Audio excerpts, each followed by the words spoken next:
ये क्या नाटक चल रहा है? बहन डर गई, बहन डर गई, बहन. When the trailer for Bhooth Bangla first dropped, I'll be honest, it felt like a massive nostalgia bet.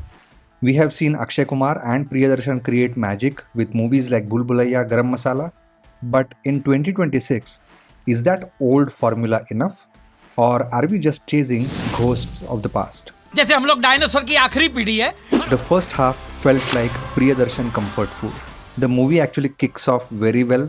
We get a dream team of Akshay Kumar, Paresh Rawal, Rajpal Yadav and the late and great Asrani ji. Seeing them together again feels like a warm blanket. The humor in the first half is classic Priyadarshan. Exaggerated, situational and highly physical. Most of the laughs come from the constant bickering between Akshay and Rajpal's character. Now, is it recycled humor? Absolutely yes. But it is still enjoyable. Some of the physical gags feel a bit overcooked. मुझे बताते हुए भी शर्म आती है. तो मत बता. नहीं, लेकिन मैं बताऊंगा. But if you are a casual moviegoer looking for that vintage 2000s vibe, you are going to have a good laugh. I also laughed out loud in several instances in the first half. Now, in terms of performances, Asrani ji and Rajpal Yadav are the MVPs here. They carry the comic timing effortlessly. Unfortunately, Paresh Rawal is criminally underutilized in the script.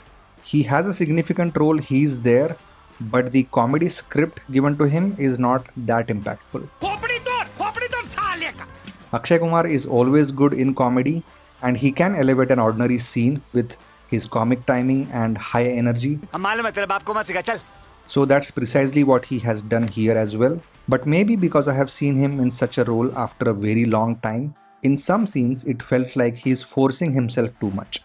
So all in all, I did enjoy the first half, but here is where the cracks started to show. We need to remember that the original Bhul Bhulaiya was a psychological horror with an iconic soundtrack. Bhooth Bangla, not so much.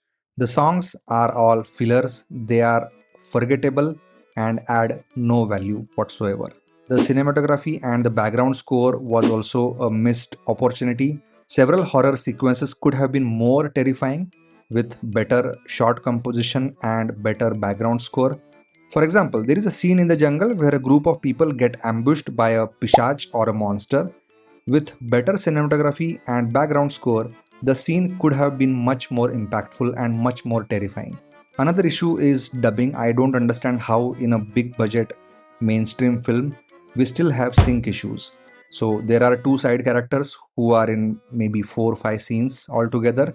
But in each of this scene, their lip movement and the audio doesn't align or doesn't even match. It is incredibly jarring, it pulls you right out of the world and it was a completely avoidable mistake. Now let's talk about the second half and the heroine problem. While Priyadarshan handles the jump scares and the horror aspects in the first half quite well, the second half falls completely flat and becomes too predictable. Tabu is good in her limited screen time, but Vamika Gabi's character did not make any sense. Her role feels like a box ticking exercise, the classic we need a heroine because it's Bollywood syndrome. Even the late game twist to justify her presence feels lazy and forced. Now, one technical aspect I actually liked about the movie was the origin story of Vadusur, the ancient evil spirit. I think it was very well done in an artistic manner. But there is a pishach or monster who has terrified the town. So when you finally see this monster on the big screen, it doesn't create any fear in the audience's mind. It looks like a regular guy in a low budget Batman villain costume. Even his powers are very inconsistent. This thing has killed many people over the years, but it's scared of a fridge light. And then this Pishach gets some beating by Akshay's basic combat skills. So because of these creative choices, the narrative mistakes you might say, the fear is gone long before the movie is over. So here's my final verdict and a very personal take.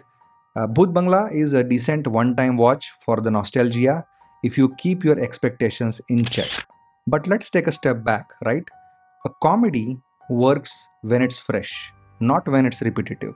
So let's stop calling every reunion a masterpiece or a comeback. It's not. And right now, every Bollywood horror comedy is trying to clone Stree. But horror is a genre with a lot of unlocked potential. Look at movies like Shaun of the Dead, Zombieland, or even our own Go Go Gone. These movies experimented with different ideas or subgenres within horror comedy. So, as an audience, we can enjoy the nostalgia, but we have to start demanding more creativity and higher quality. We deserve movies that don't just remind us of good old days, but actually create new ones. Alright, so that's my take on Bhooth Bangla. If you enjoyed the video, please support this new channel by hitting that like button and subscribe for more such meaningful content on Indian and global cinema. I'll see you in the next one.